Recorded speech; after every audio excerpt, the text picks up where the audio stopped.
Hello नमस्कार सुप्रभात दोस्तों, मैं सतीश पाल अपने परिवार सिलेक्शन गुरुजी यूट्यूब चैनल पर आपका हार्दिक स्वागत है, अभिनंदन करते हैं। हम आशा करते हैं कि आप सभी स्वस्थ और मस्त होंगे। तो चलिए हम रोज़ की तरह आज भी जीएस के 20 क्वेश्चन का आपके सामने लेकर आए हुए हैं, जो कि आपके आगामी जो पेपर होने वाले उन्हीं के बेसिस पर आधारित है। ठीक है, तो चलिए हम अपने प्रैक्टिस सेट की तरफ बढ़ते हैं और आज के अपने पहले क्वेश्चन देखते हैं। आज का हमारा पहला क्वेश्चन दिया है कि 1927 में महाराष्ट्र में महाड़ सत्याग्रह किसने आरंभ किया था। 1927 में महाराष्ट्र में महाड़ सत्याग्रह किसने आरंभ किया था। तो अगर पूछे इसकी अगर तो किसकी बात करें, महाड़ सत्याग्रह। ठीक है, महाड़ सत्याग्रह अगर पूछे कब शुरू हुआ था तो हुआ था आपका 20 मार्च 1927 को। 20 मार्च 1927 को शुरू हुआ था। कहाँ से शुरू हुआ था? तो महाराष्ट्र के रायगढ़ जिले के महाड़ मतलब गांव था, वहाँ से एक स्थान था। कहाँ पर? रायगढ़ जिले, महाराष्ट्र राज्य के रायगढ़ जिले में कौन सा स्थान था? महाड़ स्थान था। वहाँ से आपका ये सत्याग्रह शुरू हुआ था। अगर पूछे किसके लिए शुरू हुआ था तो हुआ था तो दलितों को सार्वजनिक जो तालाब होते थे, कुआं होता था, वहाँ से पानी पीने के लिए लेना और पानी अदर क्षेत्रों में उपयोग करने के लिए जो भेदभाव किया जाता था उनके साथ, उन्हें खत्म करने के लिए यह मतलब सत्याग्रह शुरू किया गया था। पूछे किसने सत्याग्रह चलाया था आपको डॉक्टर भीमराव अंबेडकर जी ने। किसने चलाया था? डॉक्टर भीमराव अंबेडकर जी ने सत्याग्रह चलाया था। कौन सा? महाड़ सत्याग्रह। और ये उसकी बात करें तो ये डॉक्टर भीमराव अंबेडकर का पहला सत्याग्रह था। डॉक्टर भीमराव अंबेडकर के पूछे से पहला सत्याग्रह कौन सा था? तो था महाड़ सत्याग्रह, जो कि आपके 20 मार्च 1927 से इन्होंने शुरू किया था। कहाँ पर? महाराष्ट्र राज्य के रायगढ़ जिले के महाराष्ट्र राज्य के रायगढ़ जिले के महाड़ क्षेत्र से। कहाँ से? महाड़ क्षेत्र से। ठीक है, मुझे किसके लिए शुरू किया था? तो लिए थे आपके दलितों को सार्वजनिक जो तालाब कुएं थे वहाँ से पानी पीने और अदर क्षेत्रों में प्रयोग करने के लिए जो भेदभाव होते थे उसे खत्म करने के लिए मतलब सत्याग्रह शुरू किया गया था। ठीक, किसके द्वारा?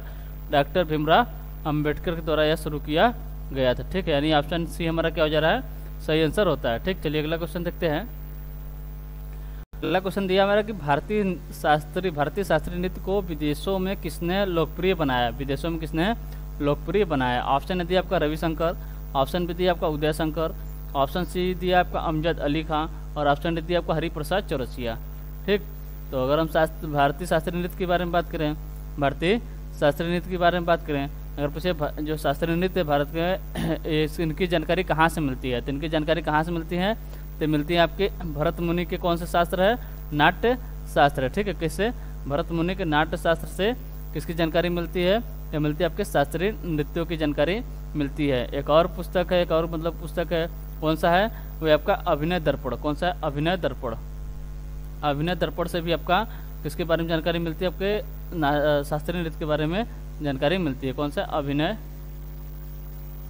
दर्पण। ये पूछे ये किस पुस्तक किसकी है? तो आपके नंदी केश्वर की है। किसकी है? नंदी केश्वर की है। टोटल पूछे कितने शास्त्रीय नृत्य? टोटल आपके 8 शास्त्रीय नृत्य है। कितने शास्त्रीय नृत्य हैं? 8 शास्त्रीय नृत्य है। अगर हम बात करें भरतनाट्यम की, तो कहाँ का? आपका तमिलनाडु का। पहला कौन सा है? भरतनाट्यम। सबसे पुराना भी कौन सा है? आपका भरतनाट्यम है। कहाँ का है? तमिलनाडु का है। दूसरा बात करें तो ओडिसी, ये कहाँ का है? उड़ीसा का है। और एक है आपका सत्रिया, कहाँ का? असम का। और मणिपुरी की बात करें, मणिपुरी कहाँ का है? मणिपुरी कहाँ का? मणिपुरी आपका मणिपुर का है। ठीक है, कत्थक की बात करते हैं आपके उत्तर प्रदेश का। कत्थक कहाँ का है? आपके उत्तर प्रदेश का है। कुचिपुड़ी की बात करें तो आंध्र प्रदेश का है। कथकली आपके केरल का है। मोहिनीअट्टम कहाँ के? ये भी आपके केरल का है। ठीक है, यह टोटल आपके कितने हो गए? आपके 8 शास्त्रीय नृत्य हो गए। कितने? 8 शास्त्रीय नृत्य हो गए। ठीक, अगर हम विशेषतः जैसे भरतनाट्यम में कुछ शब्द जुड़े हैं भरतनाट्यम से। किससे? भरतनाट्यम से। ठीक है, भरतनाट्यम 4 शब्द पूछे जाते हैं बराबर। कौन सा? एक है आपका सदीर। कौन सा शब्द है पूछा जाता है? सदीर का संबंध किससे है? तो आपके भरतनाट्यम से है। ठीक है, और एक है आपका आला रिपू का भी संबंध किससे है? तो भरतनाट्यम से है। फिर थिलाना का भी संबंध पूछे तो आपके भरतनाट्यम से है। एक है आपका नट्टूवार। क्या है? नट्टूवार पूछे, नट्टूवार का संबंध पूछे किससे है? तब ये भी आपके भरतनाट्यम से है। भरतनाट्यम अगर पूछे सदीर, तो भरतनाट्यम का पुराना नाम क्या था? तो आपका था सदीर। ठीक है, अब भरतनाट्यम की जो कला होती है उन्हें शुरुआत कहाँ से होता है? तो आला रिपू से शुरुआत होता है और थिलाना सबका समाप्त होता है। और जो भरतनाट्यम जो गायन का कार्य करते हैं, मतलब जो गायन का कार्य करते हैं, उन्हें क्या कहा जाता है? तो उन्हें नटुवार कहा जाता है। इसी प्रकार एक शब्द है आपका नटुवार, ये तो नट्टुवार है, एक वहाँ पर आपका ये नटुवार है, एक है आपका नटवरी। ठीक है, अगर पूछे नटवरी का संबंध किससे है तो आपके कथक से। कथक कहाँ का शास्त्रीय नृत्य है? आपके उत्तर प्रदेश का शास्त्रीय नृत्य कौन सा है? कथक है। ठीक है, तो चलिए क्वेश्चन की तरफ पढ़ते हैं। क्वेश्चन दिया था आपको भारतीय शास्त्रीय नृत्य को विदेशों में किसने लोकप्रिय बनाया? तो किसने लोकप्रिय बनाया? तो बनाया था आपके उदय शंकर ने। किसने? उदय शंकर ने। ठीक है, यानी ऑप्शन बी हमारा जो है ये सही आंसर होता है। और उदय शंकर की बात करें तो इन्हें आधुनिक नृत्य का जन्मदाता के रूप में भी जाना जाता है। क्या? आधुनिक नृत्य के जन्मदाता के रूप में भी किसे जाना जाता है? तो जाना जाता है आपको उदय शंकर को। ठीक है, और उन्हें कब 1971 में पद्म विभूषण से भी सम्मानित किया गया। किसके द्वारा? भारत सरकार के द्वारा। कब? 1971 में पद्म विभूषण, भारत का दूसरा बड़ा सम्मान पुरस्कार है। कौन सा है? पद्म विभूषण। कब सम्मानित किया गया? 1971 में इन्हें सम्मानित किया गया। किसको? उदय शंकर को। ठीक है, उदय शंकर ये कौन है? तो आधुनिक नृत्य के जन्मदाता के रूप में जाने जाते हैं। ठीक, अगर पंडित रविशंकर की ऑप्शन ए की बात करें, इनका संबंध किससे है? तो इनका तो आपके सितार वादक है। क्या बजाते हैं? ये आपके सितार बजाते हैं, सितार बजाते हैं, यानी सितार वादक पूछे पंडित रविशंकर का संबंध पूछे तो कौन है? ये आपके सितार वादक हैं। अमजद अली खां की बात करें तो आपके सरोद वादक है। क्या है? सरोद वादक कौन है? तो अमजद अली खां। और हरिप्रसाद चौरसिया की बात करते हैं बांसुरी वादक हैं। क्या है? बांसुरी वादक है, बांसुरी बजाते हैं। ठीक, चलिए अगला क्वेश्चन तक लेते हैं। अगला क्वेश्चन दिया, निम्नलिखित में से कौन सी नदी जास्कर और लद्दाख पर्वतमालाओं के बीच बहती है? निम्नलिखित में से कौन सी नदी है जो है आपके जास्कर और लद्दाख पर्वतमालाओं के बीच बहती है? ऑप्शन दी आपका यमुना नदी, ऑप्शन बी दी आपका गंगा नदी, ऑप्शन सी दी आपका सिंधु नदी, और ऑप्शन डी दी आपको ब्रह्मपुत्रा नदी। ठीक है, तो कौन सी नदी है जो आपके जास्कर और लद्दाख पर्वतमालाओं के बीच बहती है? तो आपकी सिंधु नदी। कौन सी नदी है? सिंधु नदी, जो आपके किसके बीच बहती है? जास्कर और लद्दाख पर्वतमालाओं के बीच बहती है। ठीक है, और बात करें सिंधु नदी से, क्वेश्चन बढ़िया बनता है कि लेह शहर किस नदी के किनारे बसा है? तो लेह जो है आपके सिंधु नदी के तट पर बसा है। लेह जो है इसके नदी के कौन सी नदी के तट पर बसा है? तो आपके सिंधु नदी के तट पर बसा है। और सिंधु नदी की बात करते किसकी? लद्दाख की जीवन रेखा भी कहलाती है। कौन सी? अगर पूछे से मतलब लद्दाख की जीवन रेखा किस नदी को कहते हैं? तो आपके सिंधु नदी को लद्दाख की जीवन रेखा भी कहते हैं। ठीक है, सिंधु नदी का प्राचीन नाम क्या था? तो इसे इंडस के नाम से भी जाना जाता था। ठीक, चलिए अगला क्वेश्चन देखते हैं।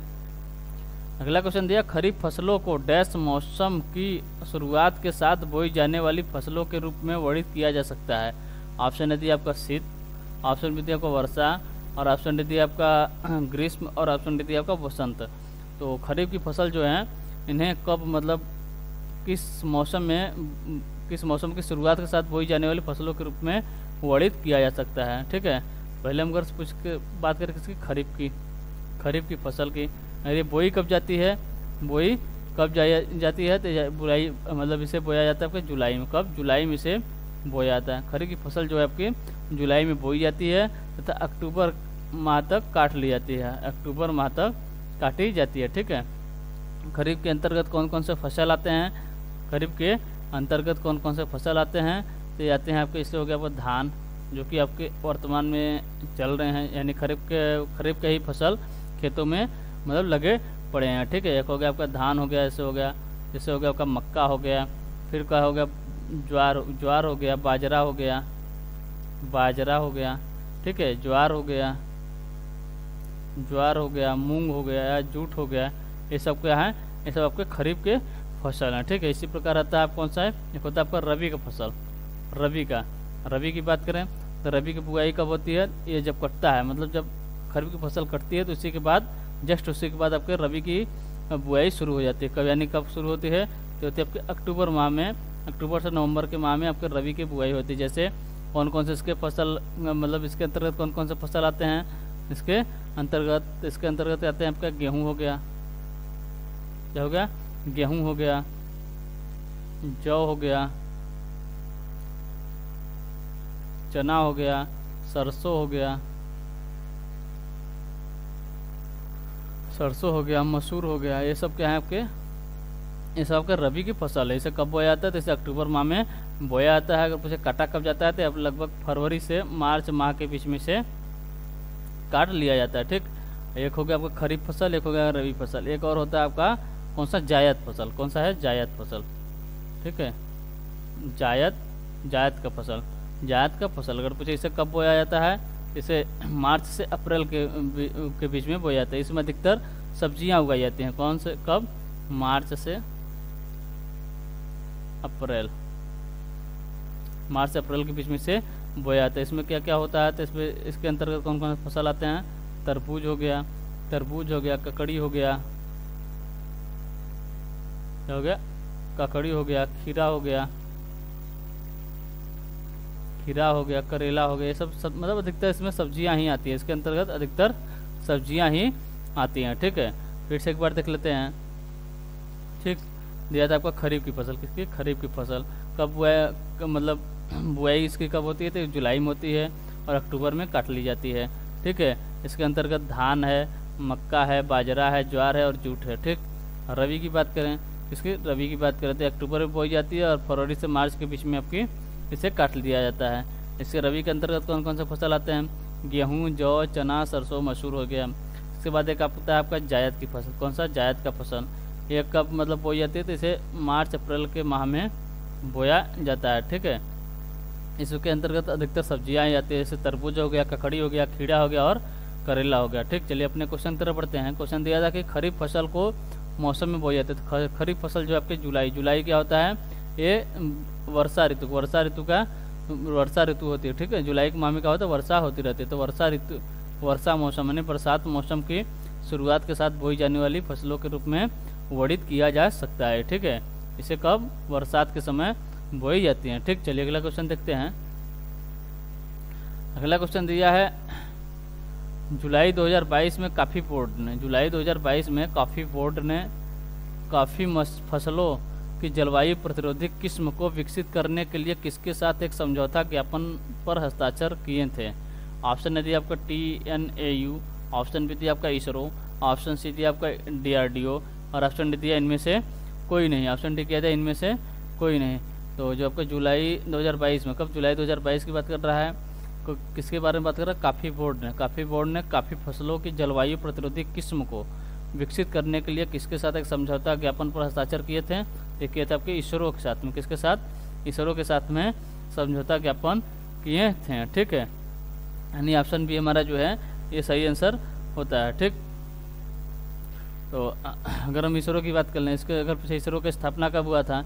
इसरो का स्थापना कब हुआ था? ये हुआ था आपके 15 अगस्त 1969 को इसका स्थापना हुआ था। इसका मुख्यालय कहाँ पर है? तो हुआ था आपका बेंगलुरु में। इसका मुख्यालय कहाँ पर है? तो इसका है इसका मुख्यालय कहाँ पर है? बेंगलुरु में। इसी प्रकार हम DRDO की बात कर लें। इसी प्रकार DRDO की बात करते हैं। इसका DRDO का स्थापना कब हुआ था? 1 जनवरी 1958 को DRDO का स्थापना हुआ था। इसका मुख्यालय कहाँ पर है? इसका मुख्यालय आपके दिल्ली में है। कहाँ पर? दिल्ली में है। ठीक है, तो हो गया हमारा आंसर क्या हो गया था? इसरो की। जबकि कॉफ़ी बोर्ड ने काफ़ी फसलों की जलवायु प्रतिरोधी किस्म को विकसित करने के लिए किसके साथ एक समझौता ज्ञापन पर हस्ताक्षर किए थे? ये किए थे इसरो के साथ। ठीक है, इसरो के साथ। अगर हम कॉफ़ी बोर्ड की बात करें, कॉफ़ी बोर्ड की स्थापना जो थी वाणिज्य और उद्योग मंत्रालय के प्रशासनिक नियंत्रण के तहत की गई थी। किसके तहत? वाणिज्य उद्योग मंत्रालय के प्रशासनिक नियंत्रण के तहत की गई थी। और इसका भी मुख्यालय जो कॉफ़ी बोर्ड है, इसका भी मुख्यालय आपके पूछे कार्यालय या मुख्यालय बोले तो कहाँ पर? अभी आपके बेंगलुरु में ही है। ठीक है, चलिए अगला क्वेश्चन देखते हैं। अगला क्वेश्चन दिया उत्तर प्रदेश में नाइट सफारी स्थित है। उत्तर प्रदेश में नाइट सफारी स्थित है। ऑप्शन डी आपका कन्नौज, ऑप्शन बी दिया आपका वाराणसी, ऑप्शन सी दिया आपका नोएडा और ऑप्शन डी दिया आपका इटावा। तो किसकी बात कर रहा है? Night safari. उत्तर प्रदेश में नाइट सफारी अगर पूछे कहाँ पर स्थित है तो आपके नोएडा में है। कहाँ पर है? नोएडा में। ठीक है, नोएडा में आपका नाइट सफारी स्थित है। इसी प्रकार एक पूछा जाता है आपका शेर सफारी कहाँ है? तो आपके इटावा में। नोएडा सफारी पूछे, नाइट सफारी पूछे तो आपके नोएडा में हो जाएगा। और शेर सफारी पूछे तो कहाँ हो जाएगा? ये आपके इटावा में हो जाएगा। इटावा में शेर सफारी स्थित है। ठीक, चलिए अगला क्वेश्चन देखते हैं। अगला क्वेश्चन दिया है, भारत के कुछ हिस्सों में किसान अपने डैश की पूजा करके पोला त्यौहार मनाते हैं। कौन सा त्यौहार है? पोला त्यौहार। किसकी पूजा करते हैं? खेती के औजार की पूजा करते हैं, या बैल की पूजा करते हैं, या अपने पूर्वजों की पूजा करते हैं, या खेतों की पूजा करते हैं। अगर हम पहले पोला त्यौहार की बात करें, ये किस किस राज्य में मनाया जाता है, तो मनाया जाता है लगभग आपका छत्तीसगढ़, मध्य प्रदेश और महाराष्ट्र। मध्य प्रदेश, कौन सा है? छत्तीसगढ़ के बाद मध्य प्रदेश है, और कौन सा? महाराष्ट्र। इन राज्यों में आपका कौन सा त्यौहार मनाया जाता है? पोला त्यौहार मनाया जाता है। इन राज्यों में कौन सा त्यौहार है? पोला त्यौहार मनाया जाता है। ठीक है, इसमें अगर पूछे किसकी पूजा होती है, तो इसमें बैल की पूजा होती है। किसमें? बैल की पूजा होती है। किसमें? मतलब इसमें क्या होता है? बैल की पूजा होती है। ठीक, यानी ऑप्शन बी हमारा जो है सही आंसर होता है। ठीक, चलिए अगला क्वेश्चन देखते हैं। अगला क्वेश्चन दिया, बैंक खाता या वित्तीय संस्था में बिना किसी निर्दिष्ट परिपक्वता तिथि वाली जमा राशि को क्या कहते हैं? बैंक खाता या वित्तीय संस्था में बिना किसी निर्दिष्ट परिपक्वता तिथि वाली जमा राशि को क्या कहते हैं? चालू जमा, या नाम मात्र जमा, या आवर्ती जमा, या सावधि जमा।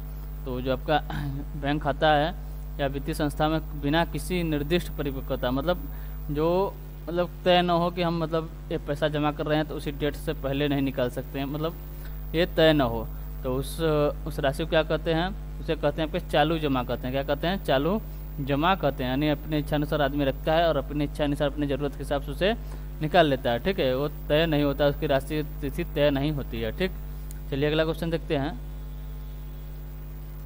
अगला क्वेश्चन दिया हमारा कि आज़ादी का अमृत महोत्सव, आज़ादी का अमृत महोत्सव के तहत पढ़े चलो अभियान निम्नलिखित में से किस केंद्रीय मंत्रालय द्वारा शुरू किया गया था? आज़ादी का अमृत महोत्सव जो है के तहत पढ़े चलो, कौन सा है अभियान है? पढ़े चलो अभियान निम्नलिखित में से किस केंद्रीय मंत्रालय द्वारा शुरू किया गया था? ऑप्शन दिया आपका शिक्षा मंत्रालय, ऑप्शन बी दिया आपका संस्कृति मंत्रालय, ऑप्शन सी दिया आपका गृह मंत्रालय, और ऑप्शन डी दिया आपका विदेश मंत्रालय। तो जो आपका पढ़े चलो अभियान जो है आपका किस केंद्रीय मंत्रालय द्वारा शुरू किया गया था? तो किया गया था आपको संस्कृति मंत्रालय द्वारा। किसके द्वारा? संस्कृति मंत्रालय द्वारा यह शुरू किया गया था। अगर पूछे इसका उद्देश्य क्या था? इसका उद्देश्य था युवाओं से जुड़ने और उनके उनमें युवाओं से जुड़ने का उद्देश्य था। और क्या था? और था कि उनमें जो है आपका देशभक्ति की भावना को पैदा करना था। मेन फोकस इनका किस पे था? कि युवाओं को उनसे युवाओं से जुड़ा जाए और उनमें जो है देशभक्ति की भावना को पैदा किया जाए। ठीक, चलिए अगला क्वेश्चन देखते हैं। अगला क्वेश्चन दिया, निम्नलिखित में से किस महासागर का सबसे गहरा बिंदु जावा गर्त है? निम्नलिखित में से किस महासागर का सबसे गहरा बिंदु जो है आपका जावा गर्त है? ऑप्शन ए दिया आपका प्रशांत महासागर, ऑप्शन बी दिया आपका आर्कटिक महासागर, ऑप्शन सी दिया आपका अटलांटिक महासागर, और ऑप्शन डी दिया आपका हिंद महासागर। तो अगर हम जावा बिंदु की बात करें, यानी जावा गर्त की बात करें, जावा गर्त की, ठीक है, इसकी जावा गर्त की, ठीक है, जावा गर्त की किस महासागर का सबसे गहरा बिंदु है? तो आपके हिंद महासागर। किसका है? हिंद महासागर। यानी ऑप्शन डी हमारा जो है सही आंसर होता है। अगर हम जावा गर्त को पूछे, जावा गर्त को दूसरे नाम से किस नाम से जाना जाता है? जैसे सुंडा गर्त के नाम से भी जाना जाता है। किस नाम से? सुंडा गर्त से, सुंडा गर्त के नाम से जाना जाता है। किस नाम से? सुंडा गर्त के नाम से जाना जाता है। अगर पूछे इसकी लंबाई कितनी है, सॉरी इसकी गहराई कितनी है, इस गर्त की गहराई कितनी है? तो आपके लगभग 8152 मीटर, 8152 मीटर इसकी गहराई है। ठीक है, अगर पूछे प्रशांत महासागर का सबसे गहरा गर्त कौन सा है? इसका है आपका मेरियाना गर्त। कौन सा है? मेरियाना गर्त। मेरियाना गर्त पूछे किस महासागर का है? तो आपके प्रशांत महासागर में सबसे गहरा गर्त कौन सा है? मेरियाना गर्त। हिंद महासागर में आपका सुंडा या जावा गर्त है। ठीक, चलिए अगला क्वेश्चन देखते हैं। अगला क्वेश्चन दिया, जेट इंजन किस सिद्धांत पर कार्य करता है? जेट इंजन जो है आपके किस सिद्धांत पर कार्य करता है? ऑप्शन दिया आपका त्वरण के संरक्षण, ऑप्शन बी दिया आपका रैखिक संवेग के संरक्षण के सिद्धांत पर, ऑप्शन बी दिया आपका, ऑप्शन सी दिया आपका वेग के संरक्षण, और ऑप्शन डी दिया आपका कोणीय संवेग के संरक्षण। तो जेट इंजन की बात करें, जेट इंजन की बात करें किस सिद्धांत पर कार्य करता है? तो करता है आपके रैखिक संवेग संरक्षण के सिद्धांत पर कार्य करता है। जेट इंजन जो है आपका रैखिक संवेग संरक्षण के सिद्धांत पर कार्य करता है। ठीक, चलिए अगला क्वेश्चन देखते हैं। अगला क्वेश्चन दिया, वाराणसी किला भारत के किस राज्य में स्थित है? वाराणसी किला जो है भारत के किस राज्य में स्थित है? ऑप्शन ए दिया आपका मध्य प्रदेश, ऑप्शन बी दिया आपका उड़ीसा, ऑप्शन सी दिया आपका वेस्ट बंगाल और ऑप्शन डी दिया आपका महाराष्ट्र। तो किसकी बात करें? वाराणसी। आपका उत्तर प्रदेश का वाराणसी नहीं है, पूछा वाराणसी किला, ठीक है। तो वाराणसी किला की बात करें, ऑप्शन उत्तर प्रदेश है भी नहीं, ठीक। तो वाराणसी किला की बात करें तो कहाँ पर है? ये आपके उड़ीसा में है। कहाँ पर? उड़ीसा में स्थित है। और इसका निर्माण की बात करें तो इसका निर्माण कब हुआ? तो हुआ तब 10वीं शताब्दी में इसका निर्माण हुआ था, ठीक। चलिए अगला क्वेश्चन देखते हैं। अगला क्वेश्चन दिया हमारा कि भारत के पिकासो के तौर पर किसे जाना जाता है? भारत के पिकासो के तौर पर किसे जाना जाता है? ऑप्शन ए दिया आपका मकबूल फिदा हुसैन, ऑप्शन बी दिया आपका मोहम्मद फिदा हुसैन, ऑप्शन सी दिया आपका मकबूल फजल हुसैन और ऑप्शन डी दिया आपका मोहम्मद फजल हुसैन। तो भारत के पिकासो के तौर पर अगर पूछे किसे जाना जाता है, जाना जाता है मकबूल फिदा हुसैन, यानी ऑप्शन ए हमारा जो है ये सही आंसर होता है। अगर इन्हें इनके बारे में बात करें, इन्हें भारत सरकार द्वारा 3 सर्वोच्च सम्मान पुरस्कार दिए गए। कौन कौन से? तो बात करें, देखते हैं आपका पद्मश्री, पद्मश्री कौन कौन से दिए गए? पद्मश्री दिया गया। मुझे पद्मश्री ने कब मिला? तो मिला था 1966 में, 1966 में पद्मश्री ने मिला था। और बात करें पद्मभूषण, पद्मभूषण कब मिला था? मिला था 1973 में। और पद्मविभूषण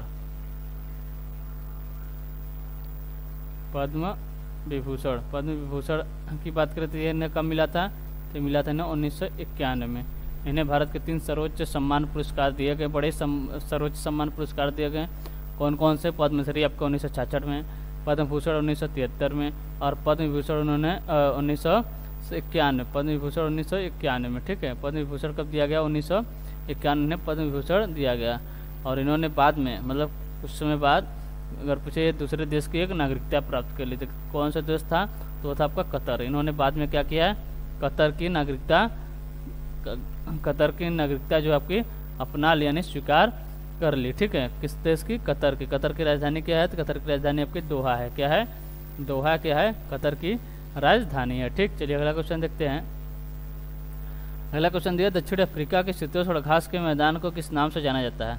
दक्षिण अफ्रीका के शीतोष्ण घास के मैदान को किस नाम से जाना जाता है? ऑप्शन ए दिया आपका वेल्स, ऑप्शन बी दिया आपका डाउन्स, ऑप्शन सी दिया आपका प्रेरीज और ऑप्शन डी दिया आपका पंपास। तो दक्षिण अफ्रीका के शीतोष्ण घास के मैदान को पूछे अगर किस नाम से जाना जाता है, तो जाना जाता है आपके वेल्स के नाम से। किसके नाम से? वेल्स के नाम से जाना जाता है। अगर पूछे डाउन्स कहाँ के घास के मैदान है, तो आपके ऑस्ट्रेलिया का है। कहाँ का है?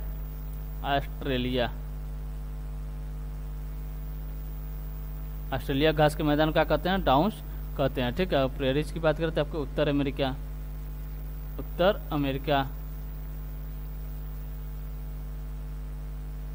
अमेरिका घास के मैदान प्रेरीज कहलाता है। और पंपास घास के मैदान कहाँ पर है? तो आपके अर्जेंटीना में। कहाँ पर है? अर्जेंटीना में, ठीक है। चलिए अगला क्वेश्चन देखते हैं।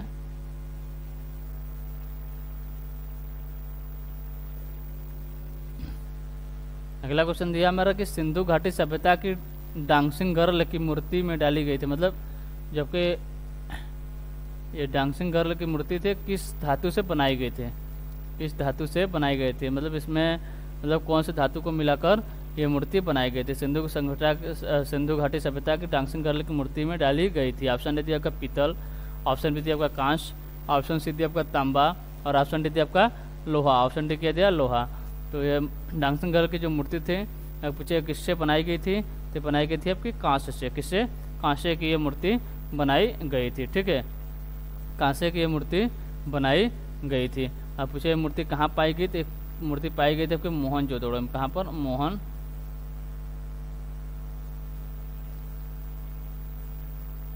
मोहनजोदड़ो में यह मूर्ति पाई गई थी। मोहनजोदड़ो के एक घर में यह मूर्ति प्राप्त हुई थी। अगर मोहनजोदड़ो की बात करें, मोहनजोदड़ो की किस नाम से जाना जाता है? इसे मृतकों का टीला भी कहा जाता है। अगर पूछे इसकी खोज किसने किया था, तो इसकी खोज आपके राखलदास बनर्जी ने कब किए थे?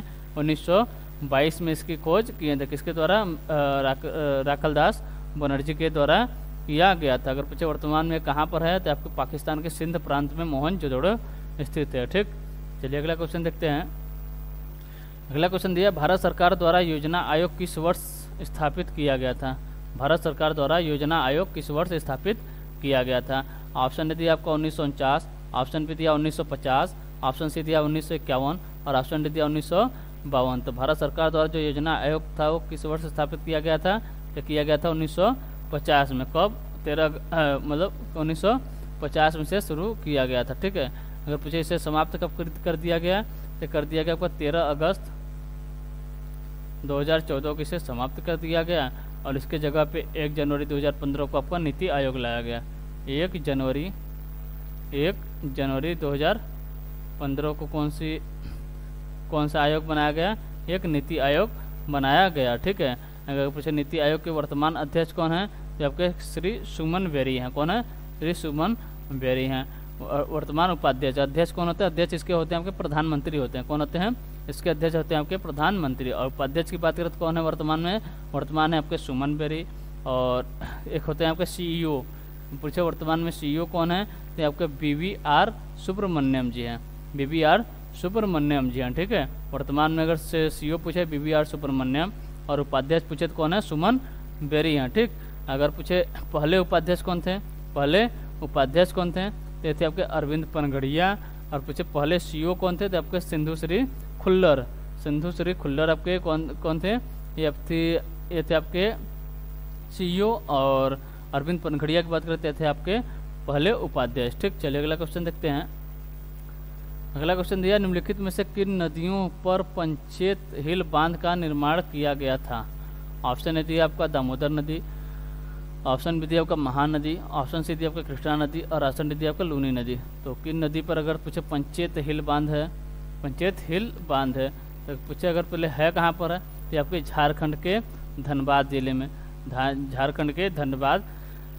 पंचेत क्षेत्र में आपके कौन सा बांध है? पंचेत हिल बांध का निर्माण किया गया है। कौन सी नदी पर किया गया? आपके दामोदर नदी पर। इसका उद्घाटन कब हुआ था? इसका उद्घाटन हुआ था 1959 में ही इसका उद्घाटन हुआ था। किस नदी पर है? दामोदर नदी पे। किस राज्य में है? झारखंड में। झारखंड के किस जिले में है? तो आपके धनबाद जिले के पंचेत क्षेत्र में है। ठीक, चलिए अगला क्वेश्चन देखते हैं। अगला क्वेश्चन दिया, जबड़ा किसका भाग है? तो जबड़ा आप दिया आपका ऑप्शन ए दिया बाँ, ऑप्शन बी दिया खोपड़ी, ऑप्शन सी दिया हाथ और ऑप्शन डी दिया इनमें से कोई नहीं। ठीक है, तो अगर जबड़ा की बात करें, जबड़ा किसका भाग है? आपके खोपड़ी का भाग है। ठीक, चलिए अगला क्वेश्चन देखते हैं। अगला क्वेश्चन दिया, नमक सत्याग्रह आंदोलन के लिए महात्मा गांधी ने लगभग कितनी दूरी तय की थी? नमक सत्याग्रह आंदोलन के लिए महात्मा गांधी ने लगभग कितनी दूरी तय की थी? ऑप्शन दिया 350 मील, ऑप्शन बी दिया आपका 400 मील, ऑप्शन सी दिया आपका 241 मील और ऑप्शन डी दिया आपका 123 मील। ठीक है, तो अगर हम पूछे नमक सत्याग्रह आंदोलन की शुरुआत कब हुआ था और कहाँ से हुआ था? हुआ था 12 मार्च 1930 से इसका शुरुआत हुआ था। कहाँ से? साबरमती आश्रम से इसकी शुरुआत हुई थी। 24 दिनों के बाद, मतलब 24 दिन तक यह सत्याग्रह चला था। ठीक है, अगर पूछे टोटल कितनी दूरी तय की, तो टोटल थी आपको 387 किमी कह सकते हैं, या मील में बोले थे 241 मील हो जाएगा। ठीक है, यानी ऑप्शन सी हमारा जो है ये सही आंसर होता है। ठीक, चलिए अगला क्वेश्चन देखते हैं। अगला क्वेश्चन दिया, किसी फूल के अंडाशय के अंदर छोटे मनके जैसी संरचनाओं को क्या कहा जाता है? छोटे मनके जैसी संरचनाओं को क्या कहा जाता है? ऑप्शन ए दिया आपका दल, ऑप्शन बी दिया आपका बीजांड, ऑप्शन सी दिया आपका पुष्प केसर और ऑप्शन डी दिया इनमें से कोई नहीं। तो जब किसी फूल के अंडाशय के अंदर जो छोटे मनके जैसी संरचना होती है उसे क्या कहा जाता है? उसे बीजांड कहा जाता है। ठीक, यानी ऑप्शन बी हमारा जो है ये सही आंसर होता है। ठीक है, तो चलिए आज के लिए बस इतना रखते हैं, हम मिलते हैं आपसे अगले सेशन में। अगर सेशन आपको अच्छा लग रहा हो तो लाइक और सब्सक्राइब जरूर करें और शेयर करना ना भूलें।